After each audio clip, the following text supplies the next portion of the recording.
ओम क्रीं क्रीं क्रीं ह्रीं ह्रीं ह्रीं हुम हुम दक्षिणकालिके क्रीं क्रीं क्रीं ह्रीं ह्रीं ह्रीं हुम हुम स्वाहा। माँ दक्षिणकालिके नमः। प्रसन्न वरदो भव, प्रसन्न वरदो भव, प्रसन्न वरदो भव। सिद्ध साधक परिवार के इस चैनल में आपको स्वागत है। आशा करते हैं हमारे दिए हुए गुप्त और दुर्लभ साधनाओं का आप लाभ उठा रहे होंगे।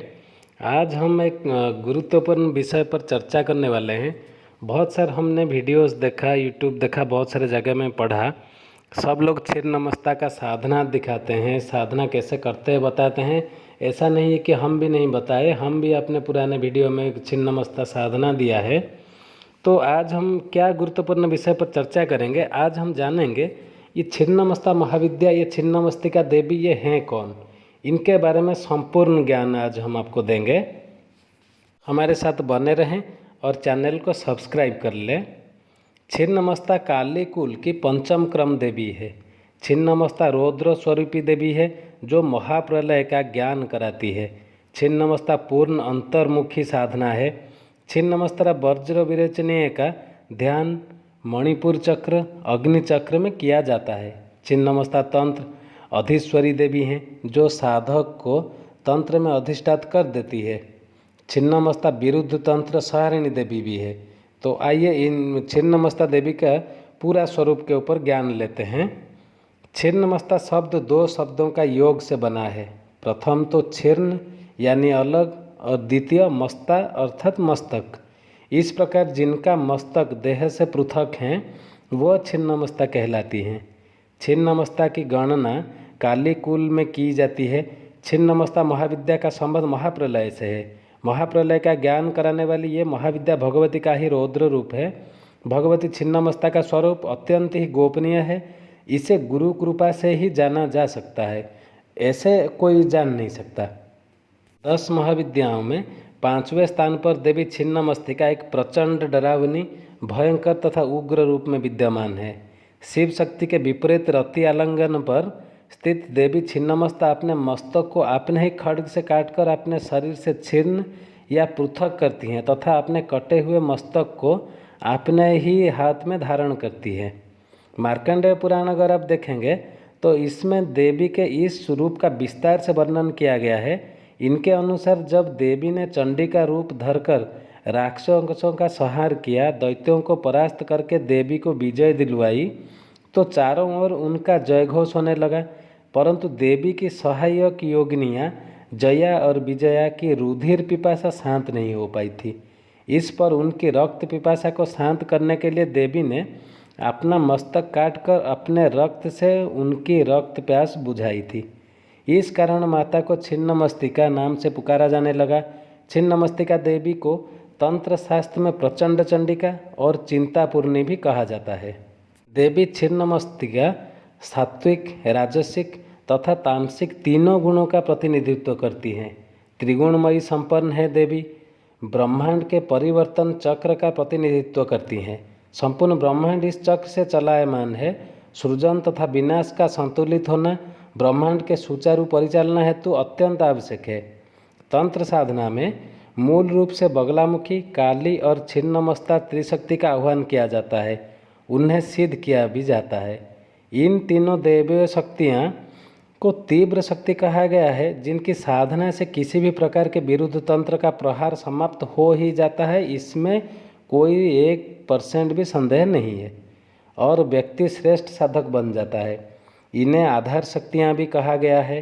कालांतर में शिव जी को मूल आधार मानते हुए शिव जी के शुक्ल वर्ण के अनुरूप उमा, गौरी, सरस्वती, महालक्ष्मी जैसे गौरांग शक्तियाँ पूजित हुई तथा शिव के काल रूप के कारण जो कृष्णवर्णीय है उस कारण काली, चंडी, बगलामुखी, महादुर्गा, चामुंडा, छिन्नमस्ता इत्यादि की साधना होने लगी।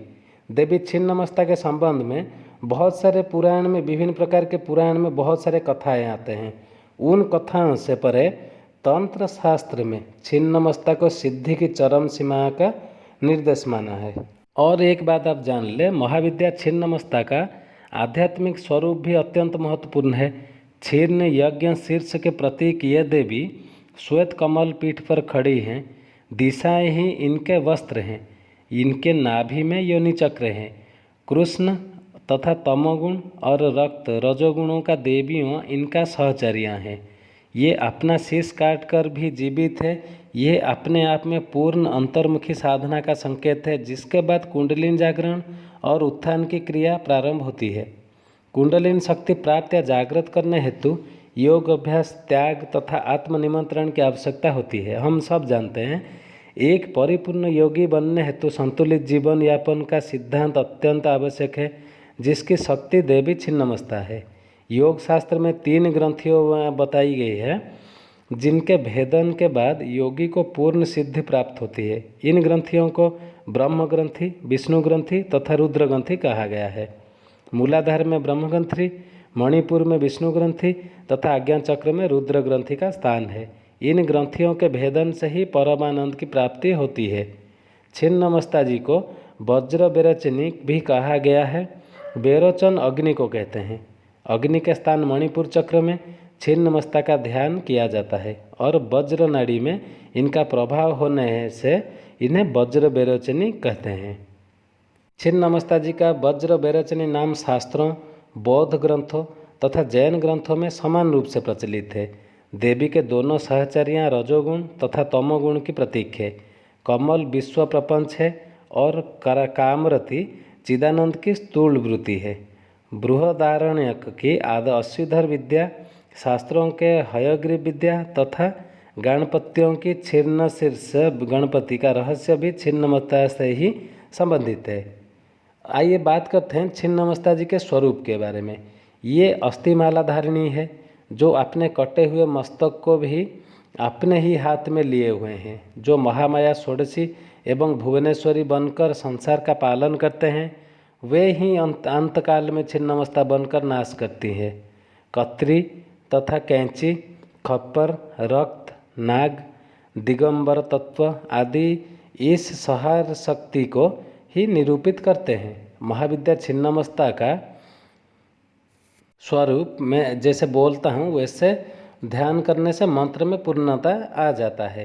अर्थात सूर्यमंडल के मध्य में विराजमान बाएं हाथ में अपने ही कटे हुए मस्तक को धारण करने वाली देवी, बिखरे हुए केशों वाली देवी, विपरीत रति में आसक्त देवी, राति तथा कामदेव के ऊपर स्थित डाकिनी तथा बर्णिनी नामक अपनी सखियों के साथ प्रसन्न रहने वाली भगवती छिन्नमस्ता देवी ही समस्त मनोरथों को पूर्ण करते हैं। प्राय साधक देवी के कटे सिर को देखकर भयवश इस साधना से दूर ही रहते हैं, परंतु इस साधना से भय खाने की कोई आवश्यकता नहीं है। जो सिद्ध साधक परिवार से जुड़े हैं उनके लिए खास है कि उनको तो बिल्कुल डरने का कोई ज़रूरत ही नहीं है। छिन्नमस्ता साधना में ये साधना तो अन्य साधनाओं की अपेक्षा तुलनात्मक रूप से अगर आप देखें शीघ्र सिद्ध होने वाली है। इसके प्रभाव द्वारा तीव्र से तीव्रतम, तीक्ष्ण से तीक्ष्णतर शत्रु भी निस्तेज हो जाते हैं, क्योंकि शक्ति का ये प्रचंडतम स्वरूप है जिससे साधक पूर्ण निर्भीक हो जाता है। बस और ज़्यादा कुछ उनके बारे में तो हम वर्णना नहीं कर सकेंगे कि आपको इससे ज़्यादा भी और जानने का भी कोई ज़रूरत नहीं है। आज के लिए बस इतना ही था। ओम क्रीम क्रीम क्रीम ह्रीम ह्रीम ह्रीम हुम हुम हुम दक्षिणकालिके क्रीम क्रीम क्रीम ह्रीम ह्रीम ह्रीम हुम हुम स्वाहा। माँ दक्षिणकालिके नमः प्रसन्न वरदो भव, प्रसन्न वरदो भव, प्रसन्न वरदो भव।